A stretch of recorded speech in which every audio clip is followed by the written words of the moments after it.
Good evening everyone and welcome to Beer Reviews. Today we have a little beer that I found on the bottom shelf, tucked away in the furthest corner, away from everything else in the House of Trembling Madness, in the little sour section. This is a Tuverbol. No, I didn't have a clue what it was. Look at the bowl, it's green glass, cork, champagne cork, it says Dry Fontaine on the top of the cork, just to show it to you, Dry Fontaine. Caged. Didn't have a clue what it was. 2012 Tuverbol. What are you? And it says on the side of it, in a foreign language, Mengeling van Lotebol Blonde and Dry Fontaine Lambic.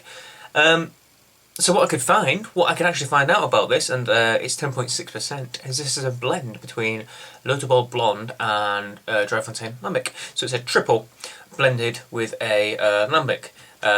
And Tuverbol, apparently, a company who do this, they are a company that will get two beers and blend them. You know, in a very traditional Belgian style. Blending is a big part of the beer culture there, especially when it comes to lambics. So this company's taken a little bit further, producing only blended things, producing slightly interesting ones. So a triple that is clearly above 10.6%, and it's been watered down a bit with some lambic. So really, really crazy. I haven't got a clue what this is going to taste like at all. Bottled in 2012. Anyone else knows any more information about this, please just tell me. I would love to hear more about this little bowl. Interesting, really, really interesting. I've just shaken it up loads. It's probably going to pop the cork everywhere, so I'm going to pop this as smoothly as possible, and preferably over a bin so that it's not going to go pop everywhere.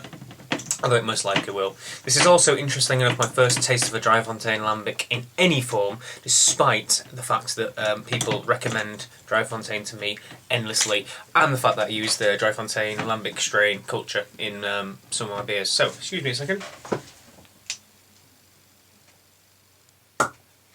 Hey! Did you hear that? It was the cutest little pop. Cutest little pop you've ever heard. Love the Dry Fontaine cork. So, let's pour this one out and see what we have. Oh, there's some nice floating bits of yeast in there.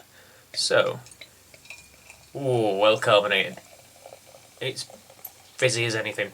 Not going to pour too much because it is quite a strong little beer, this. So, we have quite a...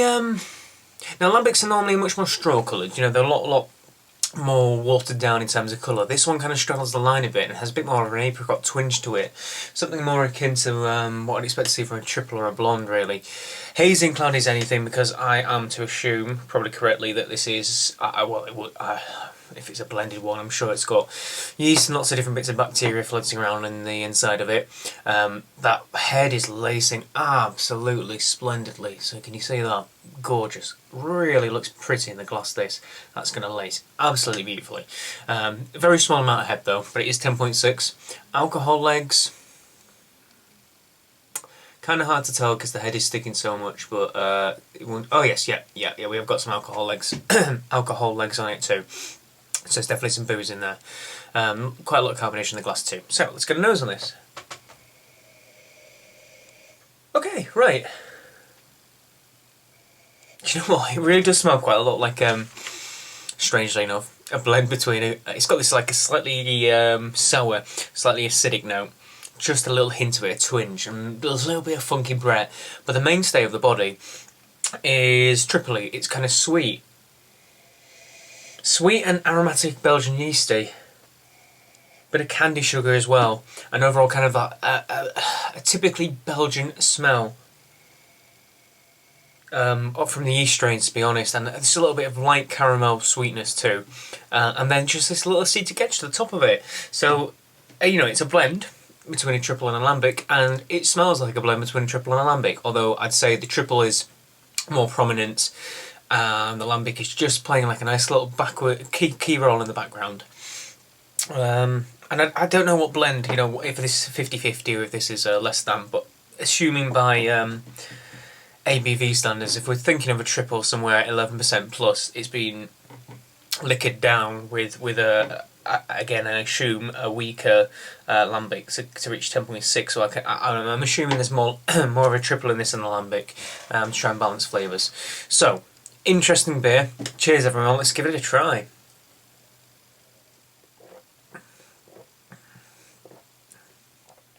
Oh, my word.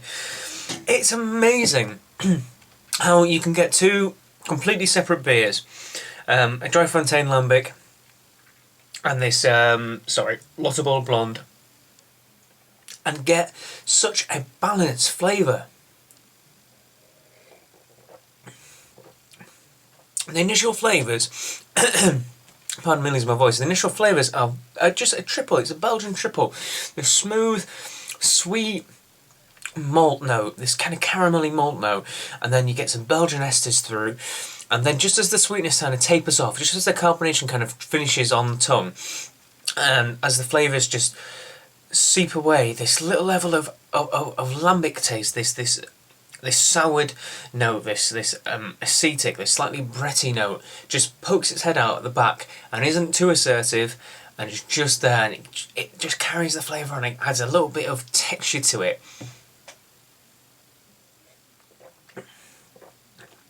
And in fact, at the beginning I always get, despite the sweetness, there's like a sour note that kind of runs all the way across the top. But again, a supporting relic isn't dominant.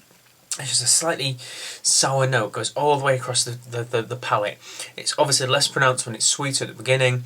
It goes like, it's a bit more estery, and then it all kind of drops off, and you just get the sourness at the end, the sourness and the funkiness.